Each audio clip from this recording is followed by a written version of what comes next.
परिचय। कल रॉय बहुत प्रसन्न था क्योंकि वह अपने परिवार के साथ एक पिकनिक पर जा रहा था। वे सभी सहज गति से यात्रा कर रहे थे कि अचानक उनके रास्ते में एक कुत्ता आ गया और उसके पिता ने तेजी से ब्रेक लगाए। उन सभी ने एक झटका अनुभव किया और वे आगे को गिर पड़े। तब रॉय ने अपने पिता से पूछा कि ब्रेक लगाए जाने पर हम सभी आगे की ओर क्यों गिर गए? तब उसके पिता ने उत्तर दिया कि यह हमारे शरीर के जड़त्व के कारण हुआ। इसका अर्थ है कि कार रुकने के समय शरीर अपने जड़त्व के कारण गतिमान रहा। आइए अब जड़त्व तथा गति के नियमों के बारे में और अधिक सीखें।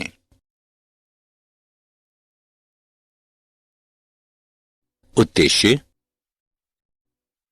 इस पाठ के अंत में आप निम्न करने में सक्षम हो जाएंगे: अरस्तु की भ्रामकता को समझना, जड़त्व के नियम को परिभाषित करना, न्यूटन के गतियों के नियम को परिभाषित करना, आवेग को परिभाषित करना, संवेग संरक्षण के नियम को समझना, किसी कण की साम्यावस्था की गणना करना, यांत्रिकी में सामान्य बलों को समझना, वर्तुल यानी वृत्तीय गति को परिभाषित करना और यांत्रिकी में समस्याओं को हल करना। अरस्तु की भ्रामकता। यूनानी विचारक अरस्तु के अनुसार किसी वस्तु को गतिमान बनाए रखने के लिए एक बाह्य बल आवश्यक होता है। एक खिलौना गाड़ी विराम अवस्था में है। जब एक बालक गाड़ी से जुड़े हत्थे को पकड़कर खींचता है तो गाड़ी गतिमान हो जाती है और जब बालक गाड़ी का हत्था छोड़ देता है तो गाड़ी विराम अवस्था में आ जाती है। अब अरस्तु के अनुसार गाड़ी इसलिए विराम अवस्था में आ जाती है क्योंकि इस पर कोई बाह्य बल नहीं लग रहा है, लेकिन वास्तव में गाड़ी इसलिए विराम अवस्था में आ जाती है क्योंकि पृष्ठ से लगने वाला घर्षण बल गाड़ी की गति का प्रतिरोध करता है।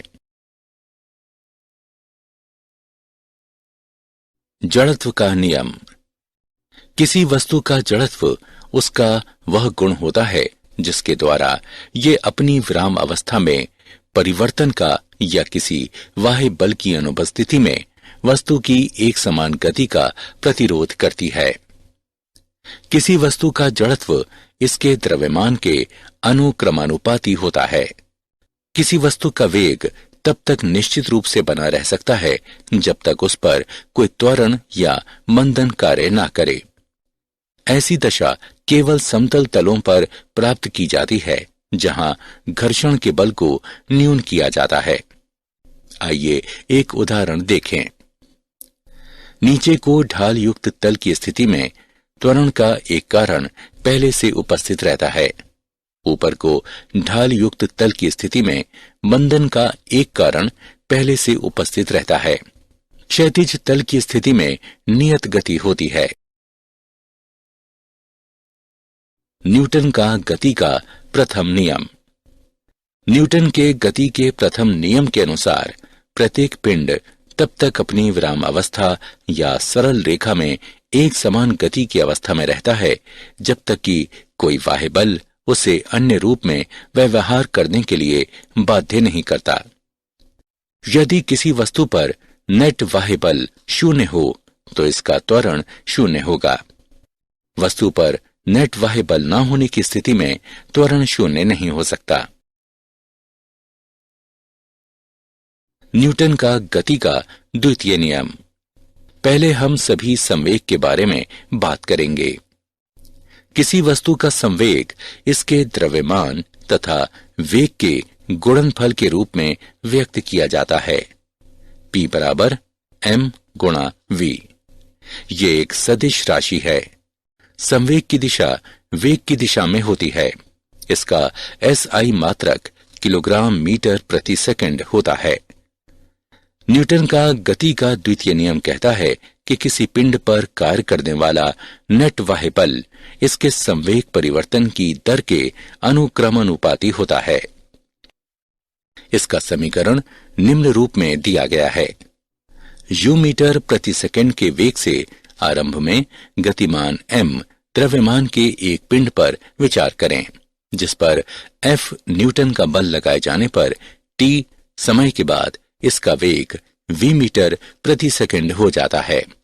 तब न्यूटन के द्वितीय नियम के अनुसार F बराबर mv घटा mu बटे t, F बराबर ma, जहां a पिंड में उत्पन्न त्वरण है। अतः पिंड पर कार्य करता नेट बाह्य बल इसके द्रव्यमान तथा इसमें उत्पन्न त्वरण के गुणनफल के बराबर होता है। उदाहरण, आइए न्यूटन के गति के द्वितीय नियम का एक उदाहरण देखें। एक 8 किलोग्राम द्रव्यमान पर कार्य करता नियत बल 25 सेकंडों में इसकी चाल को 2 मीटर प्रति सेकंड से 3.8 मीटर प्रति सेकंड में बदल देता है। यदि पिंड की गति की दिशा अपरिवर्तित रहे तो बल के परिमाण एवं दिशा की गणना करें। आइए इसका हल देखें। दिए गए मान हैं m बराबर 8 किलोग्राम, u बराबर 2 मीटर प्रति सेकंड, v बराबर 3.8 मीटर प्रति सेकंड, t बराबर 25 सेकंड, f बराबर ma बराबर m v घटा u बटे t बराबर 3.8 घटा 2 बटे 25। बल बराबर 0.58 न्यूटन। क्योंकि गति की दिशा में परिवर्तन नहीं हुआ है बल्कि वेग का परिमाण बढ़ा है, इसलिए बल गति की दिशा में ही कार्यरत होगा। आवेग। आवेग को किसी पिंड पर एक अल्प समय काल के लिए कार्य करने वाले बल के प्रभाव के रूप में परिभाषित किया जाता है। आवेग बल तथा समय अंतराल के गुणनफल के बराबर होता है। I बराबर F गुणा T। यदि पिंड का संवेग T समय में P1 से P2 परिवर्तित होता है तो न्यूटन के गति के द्वितीय नियम के अनुसार F बराबर P2 घटा P1 बटे T। आवेग I बराबर P2 घटा P1 बटे T गुणे T। I बराबर P2 घटा P1। I बराबर डेल्टा P। आवेग पिंड के संवेग में परिवर्तन के भी बराबर होता है। यह एक सदिश राशि है तथा इसकी दिशा संवेग में परिवर्तन के समान होती है। न्यूटन का गति का तृतीय नियम। न्यूटन के गति के तृतीय नियम के अनुसार प्रत्येक क्रिया की सदैव समान एवं विपरीत प्रतिक्रिया होती है। क्रिया और प्रतिक्रिया का परिमाण समान होता है, दिशाएं विपरीत होती हैं और वे भिन्न पिंडों पर कार्य करती हैं। पतवार की सहायता से एक नाव खेता व्यक्ति भूमि पर उछलती गेंद न्यूटन की गति के तृतीय नियम के उदाहरण हैं। पिंडों A और B के एक युग्म पर विचार करें, तब FAB बराबर घटा FBA। दोनों पिंडों के बीच अंतर क्रिया में संलग्न दो बलों में से एक क्रिया बल कहा जा सकता है, दूसरे बल को प्रतिक्रिया बल कहा जा सकता है। संवेग का संरक्षण। वियुक्त निकाय। किसी निकाय को वियुक्त कहा जाता है यदि निकाय व परिवेश के बीच द्रव्यमान तथा ऊर्जा का कोई विनिमय नहीं हो। संवेग संरक्षण के अनुसार किसी बाह्य बल की अनुपस्थिति में किसी वियुक्त निकाय का कुल रैखिक संवेग समान या संरक्षित बना रहता है। न्यूटन के गति के द्वितीय नियम के उपयोग द्वारा व्याख्या। जहां कोई बाह्य बल नहीं है, F बराबर 0 तो dP बटे dt बराबर 0। P बराबर स्थिरांक, mv बराबर स्थिरांक, m1v1 बराबर m2v2, न्यूटन के गति के तृतीय नियम के उपयोग द्वारा व्याख्या। M1 तथा M2 द्रव्यमानों के दो कणों से बने एक वियुक्त निकाय पर विचार करें। निकाय का कुल द्रव्यमान है M बराबर M1 जमा M2। माना कि निकाय पर एक बल F प्रयुक्त किया गया है, जिसके कारण M1 और M2 पर क्रमशः F1 और F2 कार्य करते हैं। यदि वियुक्त निकाय पर कार्य करने वाला कोई बाह्य बल नहीं है, F बराबर 0, d बटे dt, P बराबर 0, P बराबर स्थिरांक अतः रैखिक संवेग के संरक्षण का नियम सिद्ध होता है। किसी कण की साम्यावस्था। जब किसी पिंड जिस पर बल कार्य करता है उसकी विरामावस्था या एक समान गति की अवस्था में कोई परिवर्तन नहीं होता है, तो वो पिंड साम्यावस्था में कहलाता है। संगामी बल वे बल होते हैं जिनकी क्रिया रेखाएं एक सार्वनिष्ठ बिंदु पर प्रतिच्छेद करती हैं। आकृति में 4 संगामी बल F1, F2, F3 तथा F4 दर्शाए गए हैं, जिनकी क्रिया रेखाएं O पर प्रतिच्छेद करती हैं। साम्यावस्था में कोई पिंड विरामावस्था में भी हो सकता है और नहीं भी हो सकता है। संगामी बलों की क्रिया के अंतर्गत किसी पिंड के साम्यावस्था में होने के लिए अनिवार्य शर्त यह है कि कार्य करने वाले सभी बलों का सदिश योग 0 होना चाहिए। लेमी का नियम। यदि किसी पिंड पर कार्यरत 3 संगामी बल इसे साम्यावस्था में रखते हैं, तो प्रत्येक बल अन्य 2 बलों के बीच के कोण की ज्या के समानुपाती होता है। माना कि F1, F2 तथा F3 साम्यावस्था में 3 संगामी बल हैं, तब लेमी के नियम के अनुसार F1 बटे साइन अल्फा बराबर F2 बटे साइन बीटा बराबर F3 बटे साइन गामा।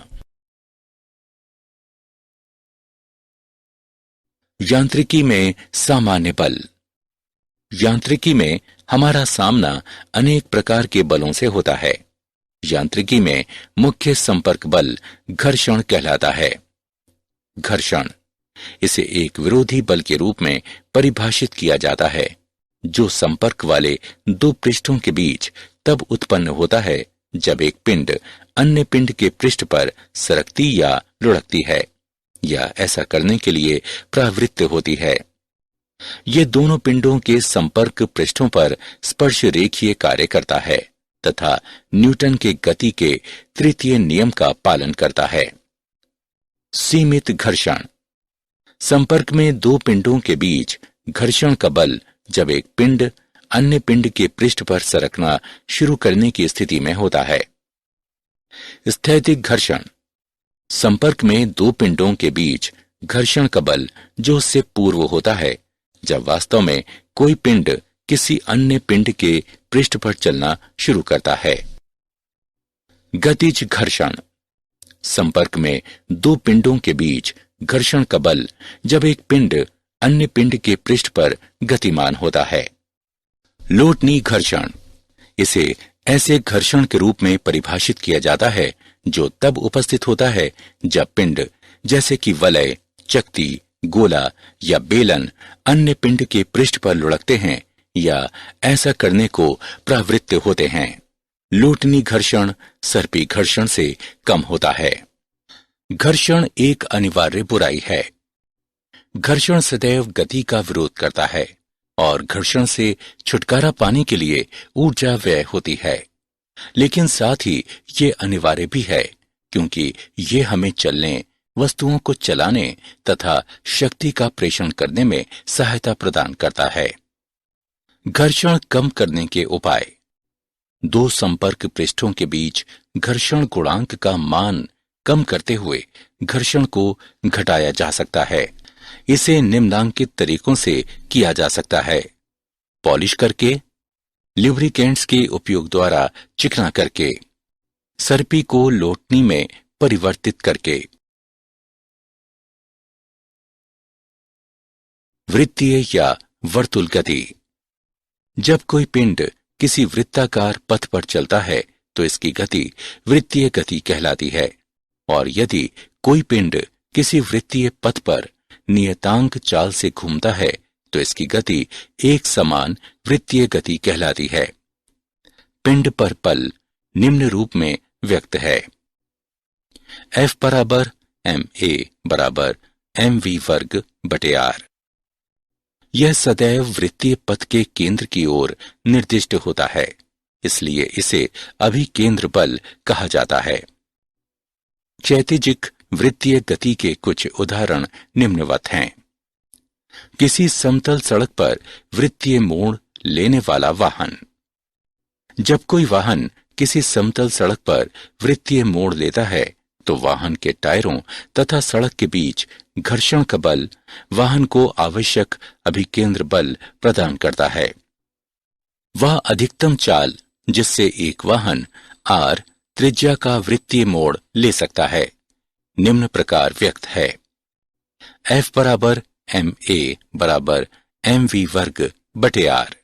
v बराबर वर्गमूल म्यू rg, जहां v बराबर वाहन की चाल, म्यू बराबर घर्षण गुणांक। सड़कों की बैंकिंग।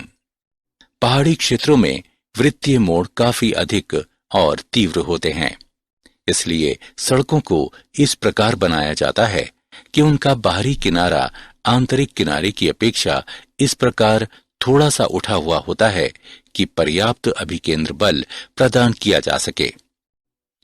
यदि किसी तिरछी सड़क पर वाहन v चाल के साथ r त्रिज्या का मोड़ लेता है तो tan थीटा बराबर v वर्ग बटे rg, जहां थीटा बैंकिंग का कोण है।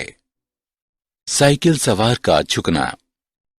भूमि पर वृत्ताकार मोड़ लेता हुआ साइकिल सवार स्वयं को सदैव ऊर्ध्व झुका लेता है ताकि वो स्वयं को पर्याप्त अभिकेंद्र बल प्रदान कर सके। यांत्रिकी में समस्याओं को हल करना। यांत्रिकी में सामान्य समस्या को हल करने के लिए हमें निम्न चरणों का उपयोग करना चाहिए। चरण 1, एक आरेख बनाएं। चरण 2, संयोजन के किसी सुविधाजनक भाग को निकाय के रूप में चुनें।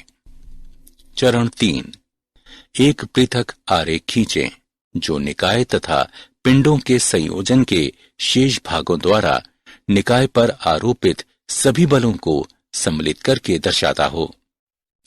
चरण 4, इस आरेख में बलों के बारे में वही सूचनाएं सम्मिलित करें जो या तो आपको दी गई हों या जिनके बारे में आप निश्चित हों। चरण 5, यदि आवश्यक हो तो संयोजन से किसी अन्य निकाय के लिए भी यही विधि अपनाएं।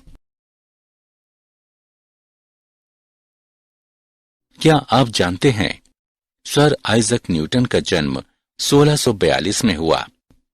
उसी वर्ष गैलीलियो की मृत्यु हुई थी। उनका जन्म एक निर्धन कृषक परिवार में हुआ। वे 1661 में कैम्ब्रिज विश्वविद्यालय में अध्ययन के लिए भेजे गए। 1665 में न्यूटन ने सेब गिरने की घटना का अवलोकन किया। इस सरल घटना ने न्यूटन को गुरुत्व का संबंध चंद्रमा को उसकी कक्षा में रखने वाले बल से जोड़ने की संभावना की खोजबीन के लिए प्रेरित किया। इससे अंततः उन्होंने गुरुत्व के सार्वत्रिक नियम का प्रतिपादन किया। एक डाइन बल वह बल होता है जो 1 ग्राम द्रव्यमान के पिंड में 1 सेंटीमीटर प्रति सेकंड वर्ग का त्वरण उत्पन्न करता है। बल का 1 ग्राम भार वो बल होता है जिससे 1 ग्राम द्रव्यमान का कोई पिंड पृथ्वी के केंद्र की ओर आकर्षित होता है। बल समय ग्राफ का क्षेत्र किसी दिए गए समय में दिए गए बल के आवेग का परिमाण प्रदान करता है। सारांश। आइए हमने जो कुछ सीखा है उसे संक्षेप में दोहराएं। गुरुत्व एक प्राकृतिक परिघटना है जो भौतिक पिंडों को उनके द्रव्यमानों के समानुपाती बल से आकर्षित करती है। किसी पिंड का जड़त्व इसका वो गुण होता है जिसके द्वारा ये बाह्य बल की अनुपस्थिति में पिंड की विरामावस्था या एक समान गति की अवस्था में परिवर्तन का विरोध करता है।